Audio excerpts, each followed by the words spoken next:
Thanks for coming, guys. It's great to see all of you. If you were here last night, thanks for coming back.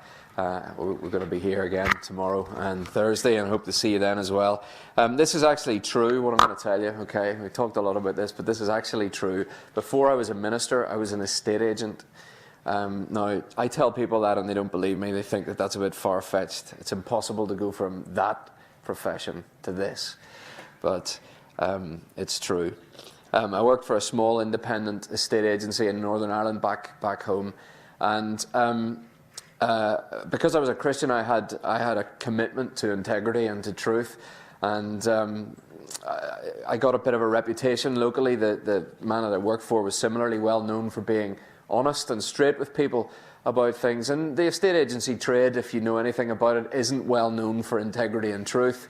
But we set our stall out on those fundamentals, and it wasn't great initially for me because I told people what their house was actually worth rather than inflating the price in order to get their business, which is what people typically do. Tell people their house is worth more. They think, great, let's go with that agent. They promised me this, and then invariably it takes ages to sell their house. But we went in, we were straight with people, and after a while our reputation got around that we were fair and we were straight and we were good people to deal with, honest, we had integrity, and people liked that, and so we got some business. I say people like that. They said they liked it. I remember a man coming into me in my office one time, and he said, look, I've had a shocking time with another agent. My house has been on the market for ages. I've been fed a load of lies and I'm fed up with it. I want someone who's going to be straight with me. I've heard that you guys are honest people, and I've had enough of that. I just want the truth, okay? Will you come round and value my house? Of course I will. Very happy.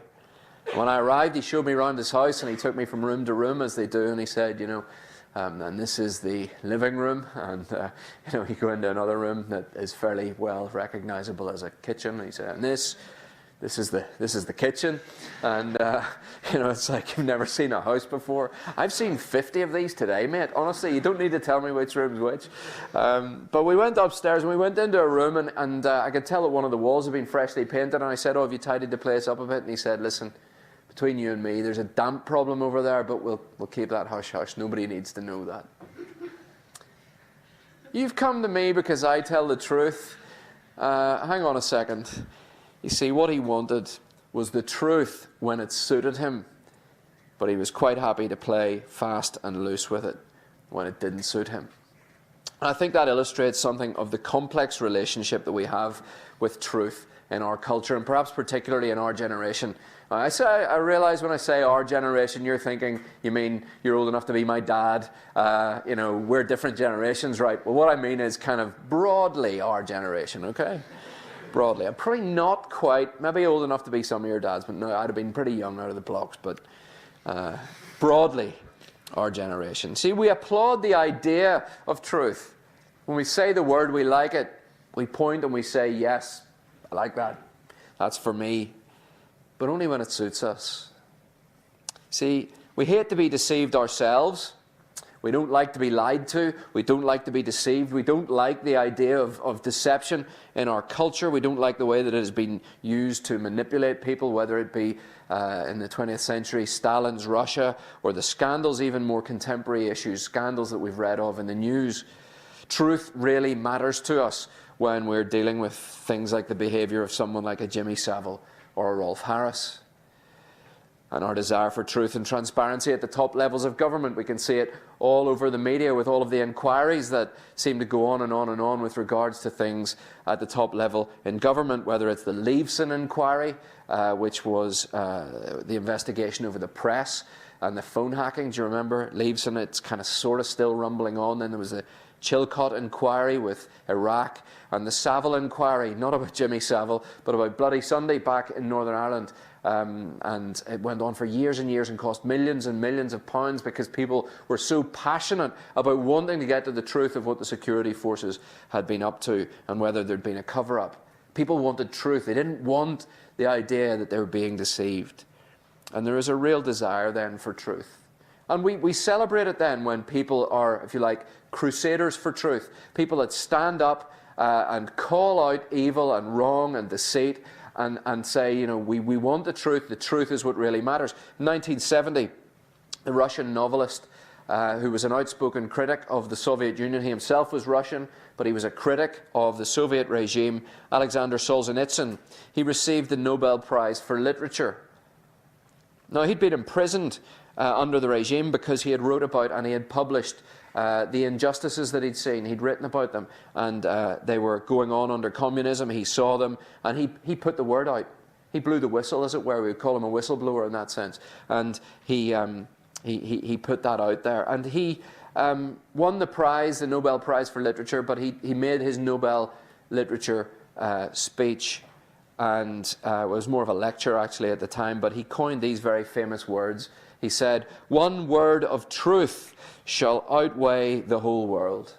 One word of truth shall outweigh the whole world. Solzhenitsyn had experienced the manipulation of lies and deceit, and he knew that truth was essential if people were going to be free in society. If people were going to experience freedom, there needed to be truth. And this relationship of truth and freedom is one of the reasons why truth matters so much to us. And so Solzhenitsyn knew this, and his was a heartfelt cry.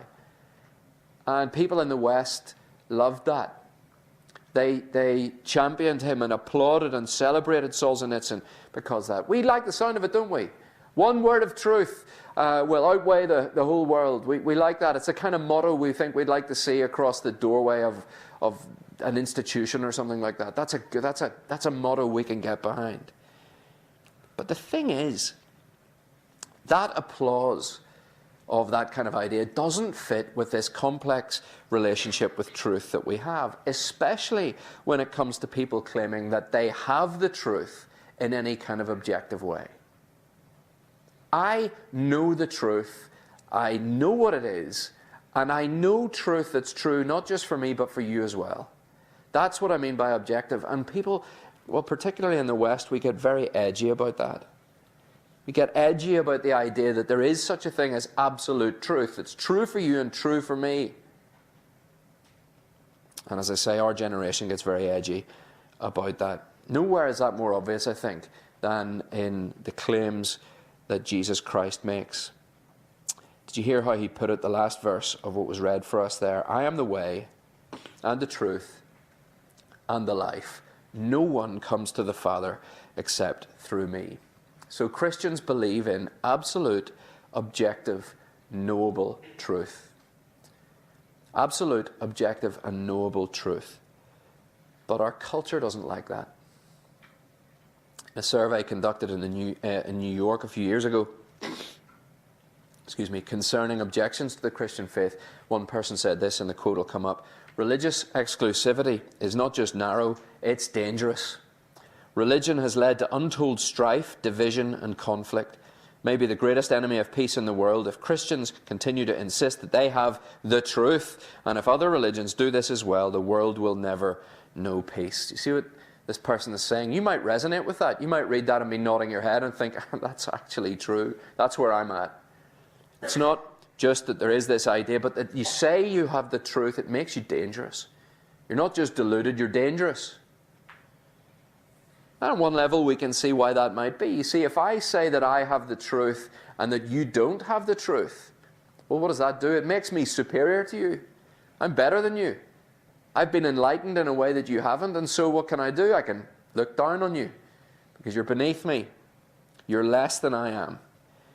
And when that happens in a society, there are consequences that are devastating. Division occurs and conflict ensues. And as we've seen again and again and again, where that is the case throughout history, freedom is eroded. So what do? We see that. We see this idea that when someone says, I have the truth and you don't, I'm superior to you because of that. And we see the division and all of the bad consequences that come from that. We think, what are we going to do?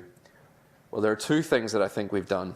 Following the 18th century European Enlightenment, we've responded to this idea in two ways. They're distinct, but they are related. And the first way we've responded to this is relativism. Johnny touched a bit on this at lunchtime if you were there today. See, what we do with relativism is we say there's actually no such thing as objective truth. Individuals actually have the right to determine truth and meaning for themselves. We can have our own truth in that sense. And we see this, I think, in the last sort of 30 or 40 years, probably it's been most explicit in the area of contemporary art. The whole idea of meaning in terms of contemporary modern art is up for grabs. Just go to the Tate Gallery, the Tate Modern rather, in London to see this. In the wake of the death recently of David Bowie, I saw a clip of an interview that he gave with Paxman in 1999. It's on YouTube. You can Google it if you want. He was talking about the influence of the internet as he saw it coming out back in 1999. Just to be clear, back in 1999, the idea that you could open up an electronic thing that was a computer that you had on your lap, and it was kind of portable and you could get around with it. The idea that you could do that in a cafe and that you could have internet that was at a reasonable speed was unheard of. We had something called dial-up, which sounded, a friend of mine said recently, that dial-up sounded like somebody was throttling a fax machine. It was terrible. The idea that you could just get on this thing called the internet and all of that vast information at your fingertips in a second, that was alien back in 1999. But David Bowie saw the future in a really interesting way.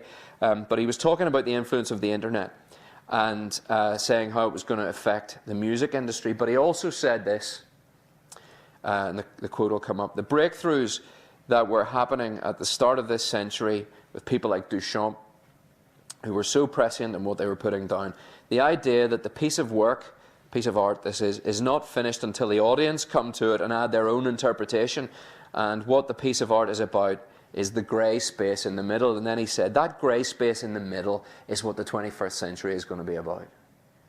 See what he's saying? Meaning and interpretation aren't objective. They live in a grey space where truth is relative. Now, at first, relativism, that whole idea, can sound really quite humble, because after all, we know that we have limited knowledge. We know that we can't see everything. And so we're nervous about what we don't know, and therefore we don't want to be too certain about what we think we can know. So there's an apparent humility initially. But there is a big difference between saying that there are things that we don't and even can't know, and that there's no such thing as truth at all. And none of us, if we think about it carefully, and really even not that carefully, none of us actually live like relativism is true. We might talk about this when it comes to ideas, but none of us, I want to submit to you, live like this when it comes to real life. So take the behavior of a Jimmy Savile or a Rolf Harris.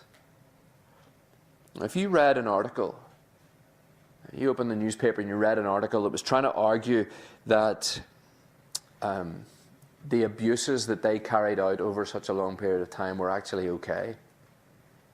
They were just a matter of opinion. You called it abuse. They called it an old guy just having fun with a young girl. You think it's abuse, they think it's that. There's nothing wrong with that. Your truth is one, their truth's the other. If you read that, you'd be outraged, and you'd be right to be outraged. But of course, if truth is relative, who are you to argue? Who are any of us to argue that one person's perspective is any different to another? Or an even more absurd example, last week's Calcutta Cup match, Scotland against England in the Six Nations. What was the score? Anybody remember the score? Who was that? 15-9 to England. No, it wasn't. Might be your truth, it wasn't mine. Scotland thumped them. Nonsense, right? See, we aren't relativists in real life. Okay, that's relativism. Now, there is another related response to our edginess about truth, and I think a lot of the people that I talk to in London, where I'm at, I think this is more obvious in the way lots of people. I think people see more increasingly. I think people see the problems with relativism. But I think this is certainly something I see more obviously at the minute. and that is cynicism. You see, what we do there is we say that all truth claims have an agenda.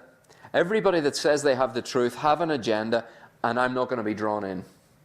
Michel Foucault, the 20th century French philosopher, said this: "Truth is a thing of this world. It is produced only by virtue of multiple forms of constraint, and it induces regular effects of power. Each society has its regime of truth." And he's leaning on the ideas of Friedrich Nietzsche, but what he's basically saying is that all truth claims are power plays. They're a way of exercising power over other people. Truth is something that we just construct in order to get our agenda through.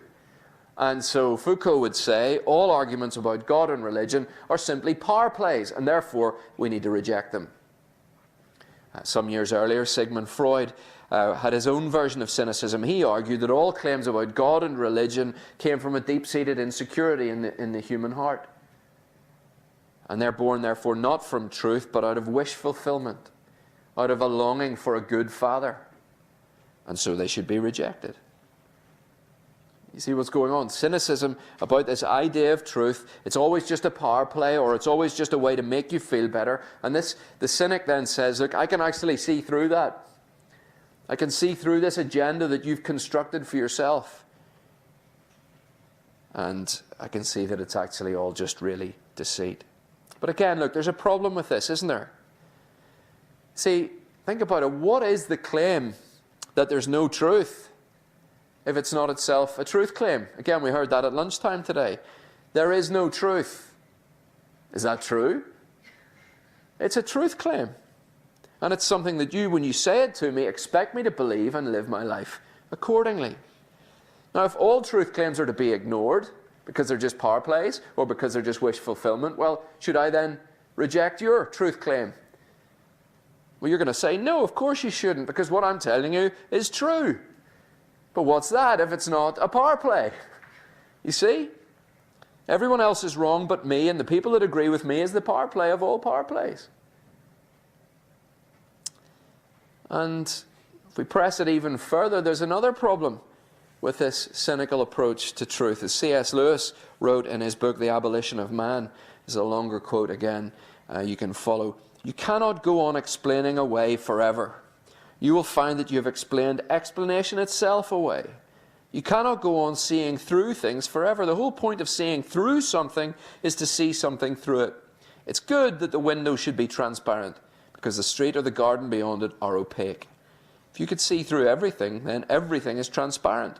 But a wholly transparent world is an invisible world. To see through all things is the same as not to see. Lewis is saying that if you see through everything, there's nothing to see. So just like relativism, cynicism too falls on its own sword. Truth claims are unavoidable. Even the claim that there is no truth, or that truth claims should be rejected, are truth claims. But we can't live with relativism, and we can't live consistently with cynicism. So what's the answer? Well, I want to say straight up that the problem isn't with truth claims. Everybody's making a truth claim. Truth claims themselves don't threaten our freedom. It's the issue is, what is the claim? And I would say that religion, the idea of religion loosely defined, is dangerous. And what I mean by that is that a system where some are in and others are out on the basis of their pedigree, who they are, where they've come from, or their performance, what they can do. Anybody who's in or out on the basis of what they can and can't do, I would say that that creates superiority, it creates division, it creates conflict. It is dangerous. Religion, therefore, loosely understood, I think, is dangerous. And people say, well, the problem's fundamentalism. Well, I would say the same. Loosely understood, fundamentalism is dangerous. Any dogma that says it's okay for somebody to strap a suicide bomb to themselves and go and blow themselves and a load of other people up is a problem. It's dangerous. The problem isn't religion or fundamentalism per se, but what they claim. And it depends, therefore, on the tenets of the religion and the fundamentals of the fundamentalism. So we heard this evening, verse 6 of John chapter 14, Jesus said, I am the way and the truth and the life. Now, he is the way to God because he embodies the truth of God. He embodies the truth of the world. He embodies the truth of, he speaks about the truth of the world and the truth about us. Now, this is clear all the way through John's Gospel. I would encourage you, if you haven't done so, to take these Uncover John's Gospels away. I do think that lots of us have made up our mind about Jesus on the basis of hearsay, on the basis of the opinions of others. We've never actually taken these primary documents and worked through them for ourselves. But you can't know if the claims that Jesus makes stand up to careful scrutiny if you haven't investigated him. You can't reject his truth until you've taken time to look into it, and so many people do that. Lots of the people that I'm engaging with as a pastor in London who say they don't believe the Christian message and who say all truth is relative or it's all a power play or whatever it is. And I say, well, have you looked into the person of Jesus? And they say, oh, no, no, no. Let me submit again to you that there's no integrity in that. But if you do take time to read through John's Gospel, from chapter 1, you will see that the God that Christians speak about is a God who gave himself. Who gave himself in the person of his Son. The whole book starts up, in the beginning was the Word, and the Word was with God, and the Word was God. Through him all things were made. Without him nothing was made that has been made. The Word, later on in that chapter, says the Word became flesh and made his dwelling among us. So Jesus is described by John as the Word because he is the ultimate self-revelation of God. We reveal the truth about ourselves with our words, and it's as if Jesus is the spoken word of God the Father. And this is the reason why he has the authority to make the claim that he does in John 14, verse 6, that he is the way, the truth, and the life. But Jesus, you see, didn't just make our world, he entered into it. He took on flesh, he became a real, living, breathing human being. God is not a figment of some dour Christian minds, cold and aloof and distant and far off and impossible to really know about, standing over the world. Lots of people depict him, don't they, standing over the world, watching for people that are having fun in order to kind of curse them or something like that. Lots of people have that concept of God in their minds. He's not like that at all. Nor is he just the projection of our need for a good father, the wish fulfillment idea of some kind of pretty hopeless, weak people in this world that need something to believe in because their lives are so miserable, and they need, as it were, the kind of the wish of truth to be that there's a good father up there who cares for them. Now, the reason that we know that those two depictions aren't true is because God drew near in Jesus. He made himself known. He's shown himself to us entering our world. And he entered our world in order not just to make himself known to us, but to reconcile us to himself in relationship. See, Christianity tells us, here's the thing, Christianity, alone among the world religions, tells us that truth is not a philosophical idea, it is a person.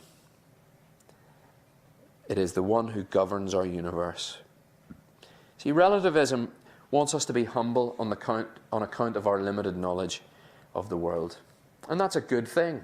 But if you think about it, humility about our finitude, our limitations, relies on there being a God who is greater than us. It relies on there being one who has all knowledge and who reveals the truth. Otherwise, we can puff ourselves up, and it's us trying to kind of prove ourselves all the time, and the strongest then determine who has the greatest truth. And without this God, we have no hope. In our shunning of the truth, the Bible speaks about it as our suppressing of the truth in favor of our own assessment of the world. Taking all that God has given in this world that he has made and pushing him out of the picture. But what we've done in doing that is left ourselves enslaved and in need of a Savior. You see, we think that the way to find freedom is to throw off the dogma of faith, to set our own truth. But where has that left us? We look around our culture, where has that left us? We just dance along to the whims of the culture, to the opinions of the culture, to the fashions of the day. We run from God, but we end up running to anything else that we think will bring us joy and liberty. Relationships, possessions, success, whatever it is, but we just end up in the grip of whatever it is. So we're not free, and we're never really ever able to be free. But if we were to read on in John's Gospel to chapter 8, Jesus is speaking to people there who were enslaved by religion, and he says this, "To you who hold to my teaching, you're really my disciples. Then you will know the truth, and the truth will set you free." Jesus claims that he has truth that really liberates, that sets us free. So this isn't just truth about ideas, it is truth that gives life. Here's why Christianity is different. All the other religions or philosophies of the world tell us that God is far off, that he's distant, and that we need to do what we can to appease him or to appease the gods. In Jesus, the God who made the world, who is the source of all truth, has drawn near. He has entered our world. He has come close in order to save his people through the cross. Near the end of John's account, chapter 18, we find Jesus, the Word made flesh, God entering history, standing before the Roman governor Pilate. If you were here last night, we looked into that a little bit. But just before what we looked at last night, he says this, "Everyone on the side of truth listens to me." Pilate responds, "What is truth?" Such a contemporary question, isn't it? And he's maybe a relativist, he's maybe a cynic, but what he's doing is philosophizing in order to keep Jesus at a distance, and that is what so many of us do. Keep him at arm's length, keep him in the realm of ideas, so we don't need to face up to the claims that he makes. But Pilate, what is truth, gets his answer in the next chapter. Truth is the Son of God hanging on a cross, praying for his murderers, and ultimately dying for his enemies. See, if you think that all truth claims are power plays, what do you make of a truth claim that says, "I've come to set you free.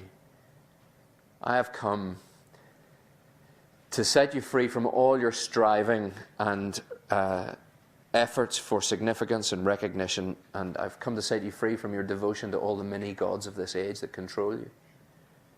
A truth claim that is based on weakness. A truth claim that is based on humility. That can't be a power play. When someone gives up their freedom in order to liberate you, in order to do you good, in order to give you life that is truly life. See, what do you make of a truth claim that sees Jesus being, giving up his freedom so that you could be free? Free to be the glorious self that you were created by God to be. Our culture tells us that we can actually be whoever we want to be if we just let the real us out. The real you is kind of in there somewhere, in behind your skin somewhere. And if you can just find it, find him or her, let them out, and then you'll be who you're supposed to be. Steve Jobs, in his famous Stanford commencement speech in 2005, really spoke for our time when he said this: "Your time is limited, so don't waste it living someone else's life." You can see everybody looking around and go, "That's us." Don't be trapped by dogma. Yes, I'm not going to be trapped by dogma. This guy's good. The head of Apple made millions, billions. He must know what he's talking about. Never mind that he tried to defeat death by eating vegetables. He says, don't be trapped by dogma, which is living with the results of other people's thinking. Don't let the noise of others' opinions drown out your own inner voice. Have the courage to follow your heart and intuition. They somehow already know what you truly want to become. Everything else is secondary. And you read those words, does that not sound like just the most, like that is just a piece of speech that dogma let's call it dogma, that our generation goes, yes, we love that. That's so good. But it's nonsense. Okay? None of us believe that that is the way to freedom, because it's just not possible. Even if we were able to drown out the noise of others, If others' opinions, we could close our ears to them, we'd still be limited by our natural capacity. I truly, truly wanted to be a good rugby player when I was growing up.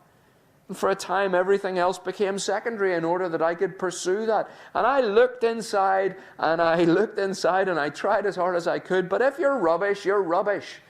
And I wish somebody had had the decency and the honesty to tell me that when I was like 20 and I was still wasting my life trying to pursue these things. But here's the thing. Jesus went to the cross. And because he did that, because he lost his freedom, you can be liberated to know the truth that sets you free.